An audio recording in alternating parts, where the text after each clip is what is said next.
Yeah, and tell us about the other two parts. So I selected the part about connecting and thriving in the future and the relationships and the way that people relate to each other.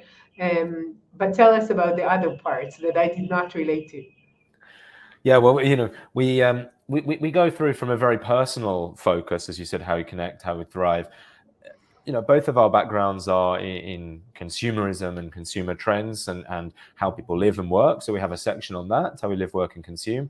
And then also we took the opportunity to, in the final section, to look a bigger picture at how humanity might survive, and some of the bigger structural changes that might be required, or could be around the corner, which, as I said, on a much more systemic level, could really change the systems in which we live. And so, it depends on your horizon and what you're thinking about, but it was just an amazing experience to speak to some of these people, and I'm sure we'll discuss some of these entrepreneurs that are, Mhm. building the most incredible businesses, organizations that actually get you quite excited as a reader, and ultimately, Yeah, as we said, we're constantly trying to ask the question, how can you use this insight yourself? Because it's not just about the businesses that we feature.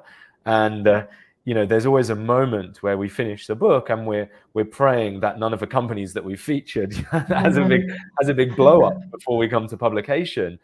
But I yeah, think, one of the things we always try and do is to say, this company in and of itself, of course, we're trying to pick ones that go on to do great things, but actually it's the lessons you can learn from what these organizations are doing that have a bigger implication on the wider world of business, society, and individuals and people. yeah, yeah. I think that in many cases, people are thinking about what could we do, and as you mentioned, the question is actually what should we do? What should be our future and where we aim for as people, as humanity, even.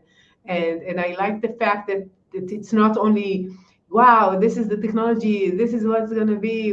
Really, what we want to achieve is a very very important question.